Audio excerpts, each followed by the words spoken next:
지리기 버티는 머스터드넷 고혁준 선생입니다.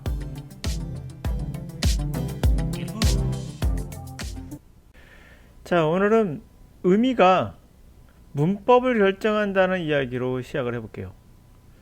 우리가 알기로는 문법을 알고 그래서 문법을 통해서 의미를 만든다고 생각하지 않습니까? 그게 우리가 그렇게 배웠죠. 영어 배울 때. I는 주어, 그리고 문법이란 그런 거죠. 위치가 되겠죠. 어디 위치하느냐. 그럼 내가 간다. 이렇게 위치가 되죠.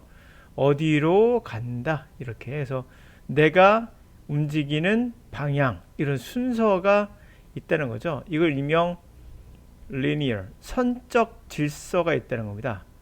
일직선이죠. 이런 선적 질서가 있는 것처럼 보입니다. 그게 문법이죠. 그런데 실제로는 이제 의미가 문법을 결정합니다. 그렇게 주장하는 분들의 이야기는 이런 거예요.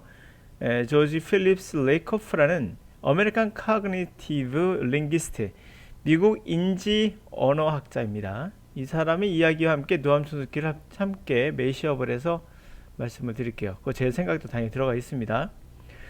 자, 노암 촘스키는 이런 예를 한번 들어봤어요. 자, ABCD 한번 보실래요? 자, mechanic, 기계공이죠. fix the car, 차를 고쳤다죠. 어떻게 고쳤나요? carefully, 아주 신중하게 고쳤다는 겁니다. 이 단어가 분명 가장 선적으로 봤을 때, 선으로 봤을 때 가장 가까운 동사는 얘죠. 그래서 이렇게 꾸며주게 되겠죠. 신중하게 고쳤다. 이건 중학교 1학년도 알 거예요. 자, 원어민이라면 어린아이도 이해하는 문장입니다. 다음 B. The mechanic. 자, the mechanic은 carefully하게 packed his tool. 자, 신중하게 그의 도구를 패킹, 포장했다는 거예요. 자, 그러면 여기서는 가장 가까운 게 선적으로 봤을 때 선이죠. 일직선상에 있는 거니까 얘죠. 그래서 그의 도구를 패킹했다가 됩니다. 10번 볼까요? 그 메케닉은 who, 누구냐면 fix the car, 차를 고친 사람이에요. carefully하게 그의 도구를 팩했습니다. 여러분 생각에 이건 어디를 꾸며주는 것 같나요? 선적으로 본다면 거의 비슷하게 같은 위치의 이쪽과 두 가지가 있기 때문에 헷갈려 합니다. 실제 외국인이라 하더라도 원어민 헷갈립니다. 모호하죠? 신중하게 차를 고쳤다는 얘기인가? 신중하게 차를 고쳤던 그 미케닉은 이제 자기 도구를 이렇게 패킹했다. 떠나려고 하나 보죠. 뭐 그런 건지, 아니면 그 차를 고쳤던 그 미케닉이 결국 그 도구를 아주 신중하게 패킹을 했다. 짐을 쌌다. 라고 해야 될지 애매합니다. 이거는요. 자, 이런 결과가 나오는 것은 결국에 우리가 선적인 구조가 있다고 생각을 하는 의미에서 가장 가까운, 선적으로 봤을 때는 가장 가까운 놈하고 의미가 붙어 있게 되죠. 그래서 우리가 끊어 읽기 하는 이유도 여기에 있는 겁니다. 여기 끊어 읽고 함으로써, 여기 어디 끌지 모르겠죠? 정확하게 이게 어디 들어갈지 모르니까 결국에 선적으로 봤을 때 가장 가까운 눈길이 연결되어 있다라는 그러한 리니어들, 선적인 구조로 되어 있다라는 그런 생각을 할 때 우리는 끊어읽기를 하게 되는 거예요. 그러나 실제 그런 건지 이제 노암 촘스키는 선적 구조로 되어 있지 않다라는 말이죠. 자, 이렇게 만약 carefully 맨 앞에 끄집어내면 결국 뒤를 설명하기 위해서 이렇게 앞에 있는 것을 예를 든 건데요. 자, carefully하게 미케닉이, 칼을 고쳤던 미케닉이 그의 도구를 패킹했다. 이거는 미국의 원어민이라면 어린아이도 알 수 있어요. 바로 얘가 꾸며주는 것은 멀리, 얘가 아니라, 픽스가 아니라 그보다 훨씬 더 먼 팩을 꾸며줍니다. 그 차를 고쳤던 미케닉은 도구를 쌌다, 짐 쌌다, 이런 얘기예요. 신중하게 쌌다, 이런 얘기가 됩니다. 그러면 첫 번째 우리가 알고 있는 끊어읽기 자체의 order, 선적인 구조로 되어 있다라는 일반론과는 차이가 있다는 걸 알 수가 있는 그런 문장이에요. 결국 노암 촘스키는 그런 이야기죠. 언어라는 것은 기본적으로 선적 오더가 아니라, 선적인 그런 질서를 갖고 있는 것이 아니라 구조라는 거죠. 3차원 구조라는 얘기예요. 뭔지 모르겠으나 하여튼 이런 1차원적인, 2차원적인 이 선적인 구조가 아니라, 이게 1차원이죠. 이게 2차원이에요. 3차원이 이제 이렇게 되는 거겠죠. 잘 못 그리겠죠. 좌표로 얘기할게요. 좌표 XYZ 이렇게 보면 되겠죠. 3차원 구조처럼 정확한 구조는 모르겠으나 이러한 선적 구조는 아니라는 것을 이 문장을 통해서 증명하고 있는 겁니다. 그래서 끊어읽기라는 것이 의미가 없는 거예요. 끊어읽기를 하는 순간 이 carefully는 날아가 버리겠죠. 얘는 여기에서 여기까지니까 끊어읽는다면 당연히 carefully는 고친다로 생각할 수 있겠죠. 신중하게 고쳤다라고. 가까운 게 가장 얘니까요. 그러나 이렇게 단순화되어 있지 않고 왜 이런 구조가 나타나는 것이냐. 3차원 구조가 더 멀리 있는 놈인데도 걔가 더 가깝게 느껴지게 되는 이것은 뭐겠는가. 그 이유는 발상 시스템 때문에 그래요. 한국어와 영어의 차이를 꼭 영어 강사들 얘기할 때 한국어는 주어 목적어 동사고 영어는 주어 동사 목적어라는 꼭 거울처럼 반대로 돼 있다라고 이야기하는데 실제는 그렇지 않아요. 우리가 보는 것이 선적으로 볼 때는 이러한 구조가 맞아요. 이것도 마찬가지죠. 선적으로 볼 때는 얘는 반드시 얘를 꾸며줘야 돼요. 그러나 실제로는 구조상 3차원 구조상 얘가 더 가깝다는 겁니다. 의미상 가까워요. 그러면 여기서 마찬가지입니다. 이렇게 보시면 선적으로 본다면은 이게 뭔가 아닌 것 같지만 반대인 것 같지만 실제로는 리니어가 아니라 스트럭처이기 때문에 우리가 제가 약간 과장되게 좀 표현해 본다면 이렇게 표현할 수 있을 것 같아요. 과장되게 표현하는 겁니다. 이거는 누가 보기엔 주어가 있고 동사가 있고 목적어 순서가 이렇게 딱 선적으로 돼 있잖아요. 이게 아니라는 거예요. 실제로는 그렇게 보이긴 하지만 이렇게 보면 어떨까요? 주어 있고 동사가 밑으로 내려가고 목적어 올라가고 구조가 좀 달라지겠죠? 3차원 구조로 생각합시다. 우리 3차원 구조로. 그러면 결국에는 목적어가 어떤 동사가 오든 간에 이 구조에상 서로 더 비슷한 구조를 취하고 있는 거예요. 실제로는 의미가 같기 때문에. 구조가 같다는 것은 다시 말해서 발성 시스템이 이게 왜 이렇게 되느냐. 우리가 말하는 발성 시스템은 어쩔 수 없이 linear order, 선 질서를 취할 수밖에 없죠.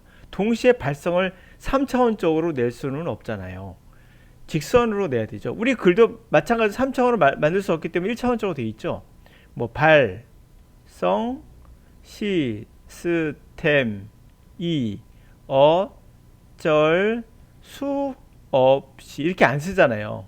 이렇게 안 쓰죠. 쓰는 게 선적으로 쓰고 있죠. 발성도 마찬가지죠. 한 소리만 낼 수 있기 때문에 3차원 구조가 안 돼요. 그래서 어쩔 수 없이 선의 줄을 취하지만 생각을 표현하는 언어는 선의 질서가 아니다라는 얘기예요. 그래서 제가 결론 내릴게요. 이거는 여기까지는 누암초스키가 이해한 겁니다. 영어나 우리말의 선적인 순서가 달라도 왜 다른데 우리 서로 교감이 가능할까요? 생각을 서로 이해할 수 있다는 것은 순서가 달라도 서로 소통할 수 있다는 얘기는 3차원 구조로 되어 있기 때문에 위치가 중요하지 않다는 겁니다. 상대방의 생각을 우리가 읽어낼 수 있는 거예요. 자, 그런 의미에서 제가 누차 말씀드리지만 문법은 이미 머릿속에 들어가 있습니다. 3차원 구조에 우리 생각이라는 게 있기 때문에. 예를 들어 볼까요? 예를 들어서 우리 한번 생각해 볼까요? 퍼니처. 가구입니다. 가구를 설명해 보시겠습니까? 만약에 외계인이 왔다 그러면 설명할 수 없어요.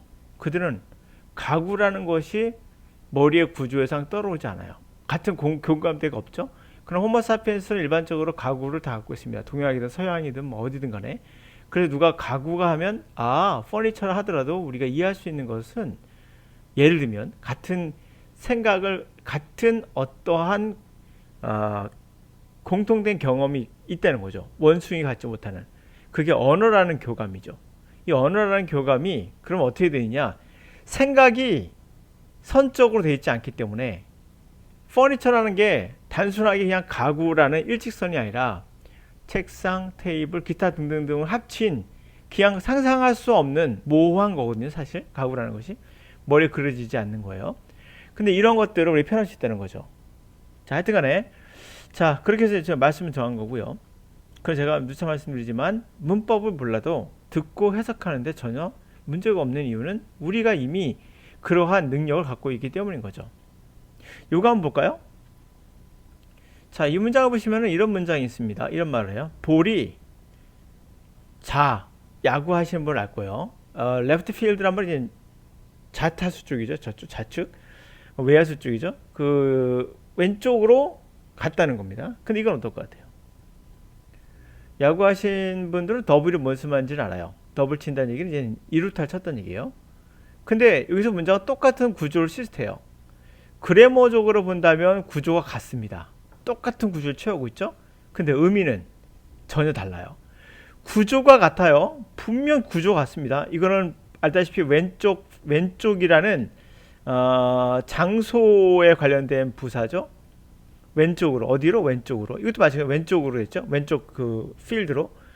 근데 가는 것은 볼이 가요. 볼이 왼쪽으로 갔다는 얘기예요. 이거는 우리가 충분히 이해할 수 있고 머리에 그려집니다. 그럼 더블은 뭐냐? 똑같은 구조를 취하고 있으나 의미는 달라요. 그가 왼쪽으로 가진 않아요. 볼이 가죠.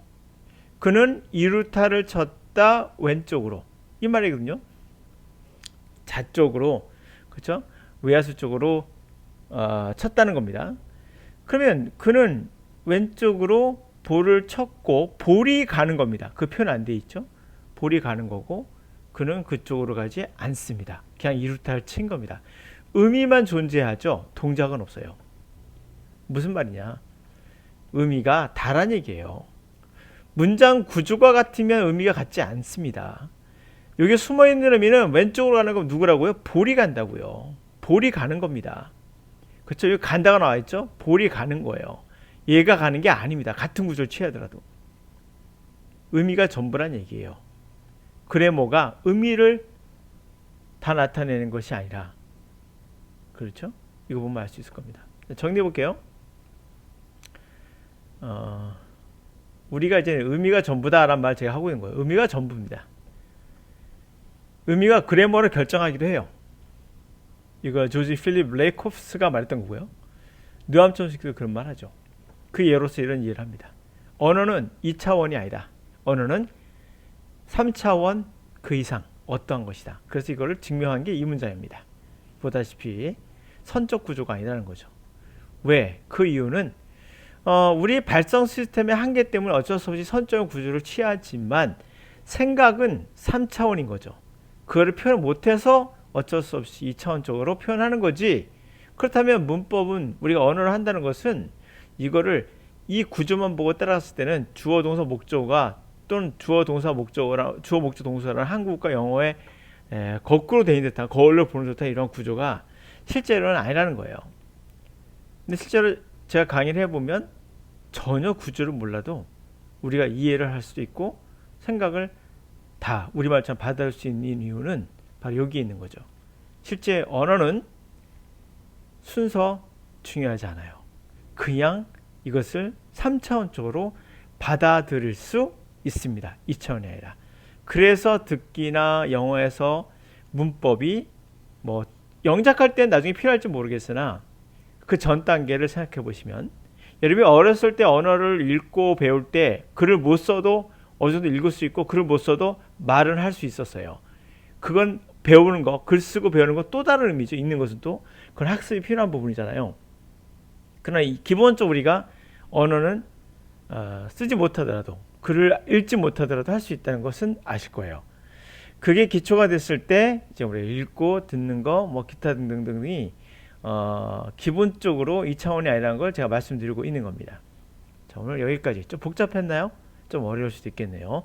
결론만 말씀드리면 바로 이 부분입니다. 발성 시스템에 온 한계지 실제 우리의 생각은 3차원 구조로 되어 있다. 꼭 3차원이라 말하는 건 정확한 건 아닙니다. 그러나 2차원은 아니라는 얘기를 말씀드리고 싶었던 거예요. 그래서 문법은 전체가 아니다. 의미가 주인이다.